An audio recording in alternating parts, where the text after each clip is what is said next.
ኦኬ እንዴት ናችሁ? ዛሬ ደግሞ ስለ ማትስ ሳብጀክት እናውራ። ጀነራሊ ማትስ ግማሹ ሰው ይጠላዋል፣ ግማሹ ሰው ይወደዋል።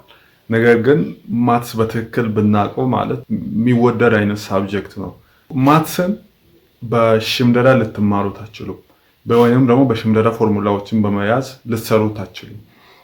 በፎርሙላ ነው በመሸምደድ ልትሰሯቸው የምትችሏቸው ሳብጀክቶች ወይንም ደግሞ ነገሮች አሉ በአጠቃላይ እነዚህ ነገሮችም ለኦርደራቸው ሎጂካል ኤክስፕላኔሽን የሌላቸውን ነገሮች ለምሳሌ ኤቢሲዲ እስከ ኤፍ ጂ ምናምን እያላችሁ የምትሄዱት ነገር ላይክ ኤፍ ከኢ በኋላ ለመምጣቱ ወይንም ደግሞ ኤች ከጂ በኋላ ለመምጣቱ ምንም አይነት ሎጂካል ኤክስፕላኔሽን የላችሁ።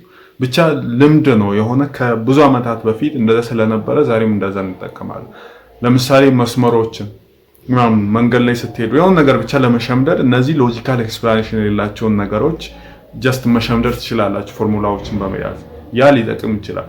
ነገር ግን እንደ ማትስ ያሉ ነገሮች በመሸምደድ ሊመጡ አይችሉም። የምትሸመድዱ ከሆነ ላይክ ብላይንድ ነው የሚያደርጓችሁ። በቆያችሁት ቁጥር ሊሸመድዱ ስትሞክሩ ላይክ የሎጂካል አስተሳሰባችሁን እየዘጋ ወደ ሽምደዳ ዓለም ነው የሚያስገባችሁ እና ይሄ ደግሞ አይሰራም። ምክንያቱም አብዛኛውን ጊዜ ፈተና ላይ ክሬቲቭ መሆን አለባችሁ እንጂ የሸመደዳችሁትን ያስቀመጣችሁ አይደለም።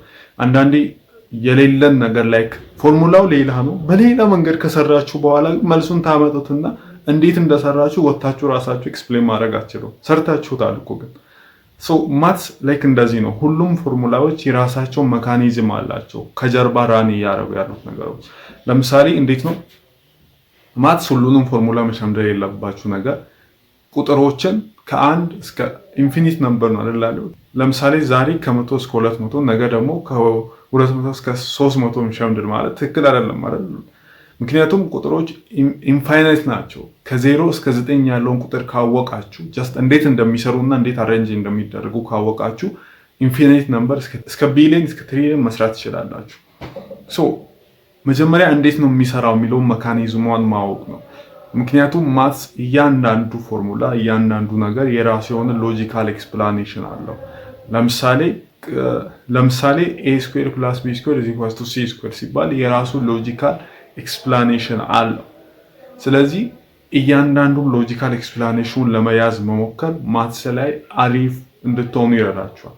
ለዛም ነው እኛም ደግሞ ለተማሪዎች እንዲጠቅም አድርገን ብሬድሺፍት የሚባል ፕላትፎርም ያዘጋጀው።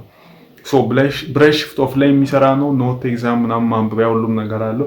ከኤአይ ጋር ኢንተግሬትድ የሆነ ነው። ፎርሙላ ብቻ መሸምደድና መያዝ ሳይሆን ሃንዳውቱን ስታነቡ ያልገባችሁን ነገር ኤአይን ከጠየቃችሁት ይሄ ኮንቴክስቹዋሊ የምታነቡትን ነገር ተረድቶ ይመልስላችኋል ማለት ነው። ብሬድ ሽፍት ፓወርፉል ፕላትፎርም ነው ለተማሪዎች ከ9ኛ ለሃይስኩል እና ለዩኒቨርሲቲ ፍሬሽማን እና ሶፎሞርስ ኮርሶችን ይዟል። አውርዳችሁ ተጠቀሙት። ሊንኩ ዲስክሪፕሽን ቦክስ ውስጥ አለ። ሁሉንም ሶሻል ሚዲያዎቻችንን ጆይን ማድረግ እንዳትረሱ። መልካም ጊዜ